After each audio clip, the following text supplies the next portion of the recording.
Untuk kolam nila sendiri, alhamdulillah ya, setelah kita melakukan penyekatan ya di empang yang tersedia, itu kita treatment dulu. Selain daripada digali ya lumpur-lumpur yang ada di dasar, kita teplokin tuh ke pinggir-pinggir kolam.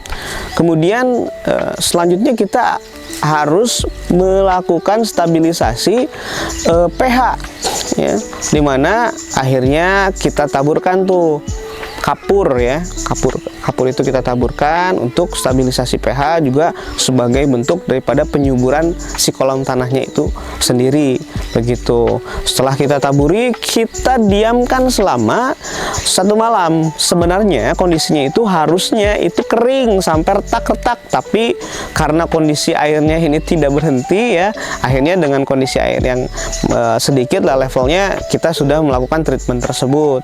Setelah didiamkan selama 1 malam, kita masuk lagi tuh ke tahap berikutnya, yaitu menebar garam krosok ya, garam kasar, dimana ini fungsinya untuk membunuh bakteri-bakteri, mikroorganisme yang berbahaya nanti untuk si ikan nila tersebut gitu ya.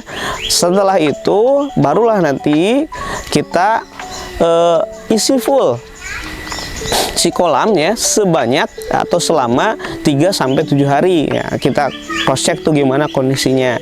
Sejauh ini progres kita baru sampai di situ aja.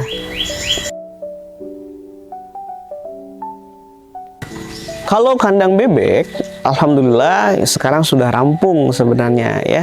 Kemarin ya kita sudah memakai 2 orang tukang sebagai jasa daripada pembangunan kandang bebek ini sendiri ya. Yang satu sebagai tukang atau arsiteknya nih kita sediakan, kemudian yang satu sebagai asistennya, dimana ya alhamdulillah setelah kita melakukan pembelian bambu yang dibutuhkan, kita rancang sedemikian rupa, akhirnya kita putuskan pembangunan kandang bebek ini sebanyak seluas 2 x 3 meter ya, dimana posisinya tepat di atas kolam ikan nila ya.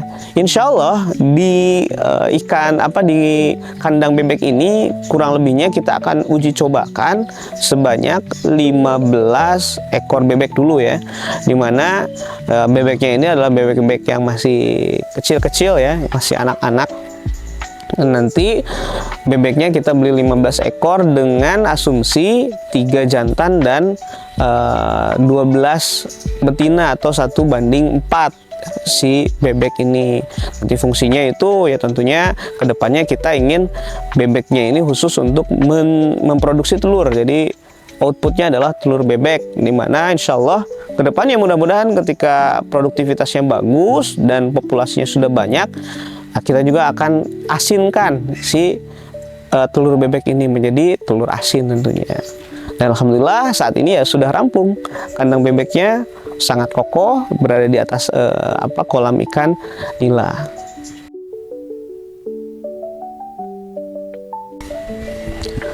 Untuk kolam Lemna ya, kemarin kita sudah isi juga dengan air, jadi ini tidak serumit yang kita lakukan atau kita treatment di kolam ikan nila. Nah di kolam Lemna ini kita hanya membangun satu bagian dimana kita kasih jaring kiri dan kanan dengan lebar kurang lebih 2 meter. Kenapa? Karena setelah kita pelajari di dasar lumpur kolam yang akan kita pakai masih banyak ikan gabus ya. Ikan gabus ini ada di lumpur-lumpur. Jadi untuk antisipasi supaya bibit Lemna yang kita tebar itu tidak dimakan gabus, akhirnya kita jaringin dulu tuh bagian-bagian yang memang kita ingin bibit Lemna ini tidak banyak dimakan oleh gabus. Jadi kita bikin itu sekatnya. Nah, treatmentnya adalah kita lemparin ya satu karung feses dari kohe kambing ya. Waktu itu kita lemparkan ya, kemudian kita bawa tuh kurang lebih 1 bak kecil ya, Lemna, dan alhamdulillah sudah beberapa hari juga berlangsung. Nah, ini berkembang biak, jadi treatmentnya tidak terlalu rumit. Nah, ini akan kita terus jaga ya sampai dengan posisi si Lemna ini menyebar ke seluruh area kolam khusus Lemna, supaya kedepannya pakan kita bisa bebas atau gratis dari Lemna tersebut. Terus terakhir Pak Hadi, progres kolam pancing sejauh ini udah sampai mana Pak Hadi? Nah, untuk kolam pancing itu juga sama ya seperti di kolam Lemna. Jadi kita tidak melakukan treatment yang sama yang dilakukan di kolam pembesaran ikan nila. Tapi di kolam ini memang kita harus pastikan bahwa yaitu lumpur tidak terlalu banyak ya, dan juga sirkulasi masuk keluar airnya juga aman, karena memang ini hanya untuk hiburan saja. Jadi kita beli ikan yang sudah besar-besar tuh ya, nanti kita lepaskan di kolam sebagai bentuk refreshing aja para pengunjung, supaya bisa mancing. Kalau misalnya nunggu dulu ikan nila yang kita pelihara ini besar kan cukup lama ya. Jadi kita antisipasi seperti itu untuk mencukupi atau memenuhi kebutuhan daripada para pengunjung yang nantinya singgah di Kebun Empang.